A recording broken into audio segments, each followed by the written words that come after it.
వైజాగ్లో జరిగినప్పుడు లోతుగట్ట కానీ లేదంటే మహబూబ్నగర్లో జరిగినప్పుడు ఈ రెండింటి మీద రివెంజ్ ఏమైనా తీసుకున్నారా, లేదా తర్వాత వాళ్ళు ఏమైనా ఎన్కౌంటర్ అయ్యారా, లేదా ఎక్స్చేంజ్ ఆఫ్ ఫైర్లో ఏమైనా జరిగింది? రివెంజ్ అంటూ జనరల్గా బయట ప్రపంచంలో అట్లా అనుకుంటుంటారు రివెంజ్లో ఇదని.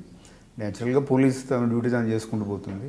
ఎక్కడైనా తారసపడ్డప్పుడు అటువంటి తిరగడం తప్పితే అదే పనిగా ఎక్కడ ఈ రెండు ఇన్సిడెంట్లో ఎక్స్చేంజ్ ఆఫ్ ఫైర్ జరిగిందా, లేదా తర్వాత సబ్సిక్వెంట్గా అయింది. నాట్ కనెక్టెడ్, దీనికి పెద్ద కనెక్టెడ్ లేదు. సబ్సిక్వెంట్గా జనరల్గా విశాఖపట్నంలో కొన్ని ఎన్కౌంటర్ జరిగినాయి, తర్వాత మహబూబ్నగర్లో జరిగినాయి. అది దీనికి దానికి సంబంధం ఏం లేదు. ఓకే. తర్వాత ఎస్పీగా promotion. So Mahabubnagar additional SP తోటి నాకు ఐపీఎస్ ప్రమోషన్ తోటి ఎస్పీ అయ్యాను. సో యాంటీ కరప్షన్ బ్యూరోలో ఇక్కడ కూడా ఒక రికార్డ్. అంటే నేను ఫస్ట్ 13 years టోటల్గా యూనిఫామ్ సర్వీస్లో ఉన్నాను. 89 నుంచి 2002 వరకు కూడా. ఒక అరుదైన రికార్డ్ ఇది కూడా. ఒకరోజు కూడా ఈ 13 ఏళ్ళు నేను సింపుల్ ఒకరోజు లీవ్ పెట్టిన కూడా లేదు. అంటే అలా ఉంటుండేది అన్నట్టు. సో అడిషనల్ ఎస్పీ కానీ డిఎస్పీ కానీ ఉంటే ఫెస్టివల్స్ కూడా లీవ్ ఇవ్వరు. ఏదో ఒకటి ఉంటారు, అది అంటారు, ఇది అంటారు. సో ఆ పండుగలు లేవు, పబ్బాలు లేవు అన్నట్టు ఉండేది. అంటే యూనిఫామ్ తీసేసి మఫ్టీలో ఆఫీస్కి వెళ్ళేది 2002 ఏప్రిల్లో వచ్చింది అవకాశం. 13 సంవత్సరాలు యూనిఫామ్ తీయకుండా సెలవు పెట్టకుండా వర్క్ చేశాను, ఆ పండుగ పబ్బలేదు. కానీ అంతకుముందు హ్యాపీగా బ్యాంక్ ఉద్యోగం చేస్తుంటూ ఉదయం 10 గంటలకు వెళ్ళి సాయంత్రం దిగే ఉద్యోగం వదులుకొని ఈ 24 hours సర్వీస్కి వచ్చినండి ఎప్పుడైనా ఫీల్ అయ్యారా మీరు? అప్పుడప్పుడు అయ్యేవాళ్ళం డెఫినెట్. ఫ్యామిలీ అవుతాం అంటే కానీ బట్ మనం కోరుకొని వచ్చాం కదా. సో బ్యాంక్లో అంటే ఉదయం వెళ్ళి సాయంత్రం దిగొచ్చు, సండే బ్యాంక్లో బాగుండేది డెఫినెట్గా. హాలిడేస్ ఉంటాయి, ఉంటుంది. బట్ బ్యాంక్లో కూడా కొంత టెన్షన్స్ ఉంటాయి, లోన్ రికవరీస్ అవన్నీ. బట్ దీంతో కంపేర్ చేస్తే అంత ఉండదు. బట్ ఇది కోరుకొని వచ్చాము మనం, ఇక తప్పదు. అండ్ మోర్ ఓవర్ ఎప్పుడు కూడా నేను వర్క్కు మనం భయపడి లేకపోతే అట్లా లేదు. కాబట్టికే సీనియర్ ఆఫీసర్లు గుర్తించారు కాబట్టికే నాకు కంటిన్యూస్గా రావడం జరిగింది అట్లా ఆ విధంగా పోస్టింగ్స్.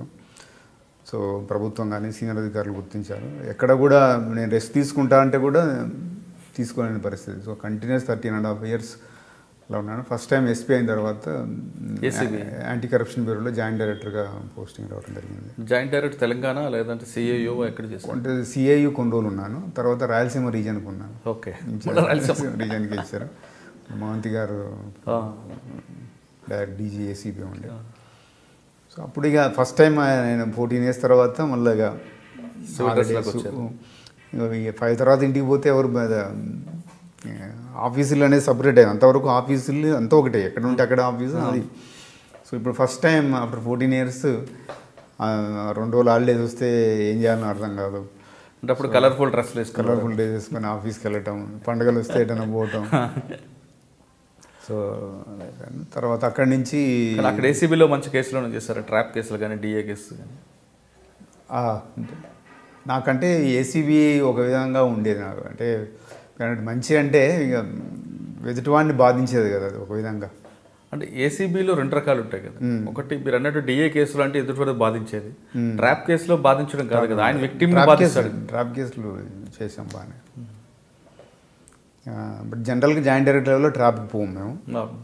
సో డిఏ కేసెస్లోనే కొంత వేయలేదు. డిఏ కేసులు చేయాలంటే చాలా హార్డ్ వర్క్ చేయాలి. కానీ డిఏ కేసులు ఎందుకు సార్ ఎక్కువ కన్విక్షన్ అవ్వకుండా ఎక్విట్ అయిపోతుంటాయి? కన్విక్షన్ అంటే అప్పుడు డిఏ కేసులు చేసేటప్పుడు ప్రూఫ్ అనేది బేసికల్గా డిఏ కేసులలో రికార్డెడ్ ఎవిడెన్స్ మీదనే పోతారు. సో జనరల్గా ఎంప్లాయీస్ ఎక్కువగా వాళ్ళ పేరు మీద ఉండవు. మనం కనెక్ట్ చేసి కోర్టులో సబ్మిట్ చేస్తాము. బట్ ఒకటేంటంటే డైరెక్ట్గా ఉండదు అన్నట్టు. సో ఆ ఇన్ఫరెన్స్లో కోర్టు బెనిఫిట్ ఆఫ్ డౌట్ ఎక్కువగా ఉంటుంది. Benefit of doubt always gives to the employee. So అలా పోతుంది. మీరు చూస్తున్నారు ఐ డ్రీమ్ న్యూస్ని. మీరు చూస్తున్నది ఐ డ్రీమ్ న్యూస్. అంటే కళలని నిజం చేస్తూ ప్రజలకి నిజాలని కళల ద్వారా తీసుకొచ్చే ఐ డ్రీమ్కి మై బెస్ట్ విషెస్. మీరు చూస్తున్నది I dream news.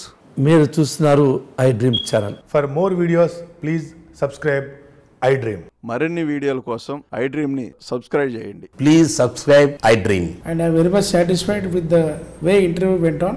Kindly subscribe to I Dream. For more videos, subscribe to I Dream. And loads of fun entertainment and content. Do watch I Dream.